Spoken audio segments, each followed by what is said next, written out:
എല്ലാവരോടും സ്നേഹത്തോടെ. അപ്പോൾ നമ്മളിന്ന് പോയത് ജാനകിക്കാടാണ്, കുറ്റ്യാടിക്കടുത്തുള്ള. 50 രൂപ ചാർജ് വരുന്നത്. കാടിനുള്ളിൽ കൂടെ അത്യാവശ്യം ഒരു 3 കിലോമീറ്റർ നടക്കാനുണ്ട്. തൊട്ടടുത്തൊരു നല്ല അരുവിണ്ട്, കയറിയ ഉടനെ. അത്യാവശ്യം സീറ്റിംഗ് അറേഞ്ച്മെന്റ്സ് ഒക്കെ ഉണ്ട് അവിടെ. കുറച്ച് നേരം ഇരിക്കാം, ഒന്ന് റിലാക്സ് ചെയ്യാൻ വേണ്ടി ഇരിക്കാം. അത് കഴിഞ്ഞിട്ട് വീണ്ടും നമുക്ക് കാടിനുള്ളിൽ കൂടെ പോയാൽ അത്യാവശ്യം വഴിയൊക്കെ ഉണ്ട്. നല്ലൊരു ആംബിയൻസ് ആണ് അവിടെ സെറ്റ് ചെയ്തിരിക്കുന്നത്. നല്ല വൃത്തിയായിട്ടുള്ള ആംബിയൻസ് ആണ്. ഒരു ഊഞ്ഞാല് കണ്ടപ്പോൾ ഒന്ന് ആടി നോക്കി. എന്താണ് അഭിപ്രായം? മെമ്മറി വരുന്നുണ്ടോ? പഴയ മെമ്മറീസ്. പിന്നെ നല്ല മരങ്ങളൊക്കെ ഇതാ കുറച്ച് താഴെ വീണ് കിടക്കുന്നുണ്ട്.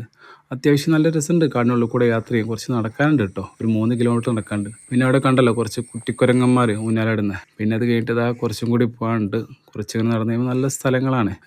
അവസാനത്തുമ്പോൾ ഒരു അമ്പലമുണ്ട്. അമ്പലമാണ് അതിൻ്റെ എൻഡിങ് ആയി വരുന്നത്. ഈ ജാനകിക്കാടിനെ കുറിച്ച് കുറച്ച് ദുരൂഹതയുള്ള കഥകളൊക്കെ ഉണ്ട്. അത് അറിയുന്നവരൊന്ന് കമൻറ്റ് ചെയ്യുക. പിന്നെ ഇതുപോലത്തെ ഇനിയുള്ള വീഡിയോസായിട്ട് ഞങ്ങൾ ഇനിയും വരുന്നതാണ്. അപ്പോൾ എല്ലാവരും ഒന്ന് സപ്പോർട്ട് ചെയ്യുക, ഫോളോ ചെയ്യുക, ലൈക്ക് ചെയ്യുക. അപ്പം എല്ലാവരോടും ബൈ ബൈ.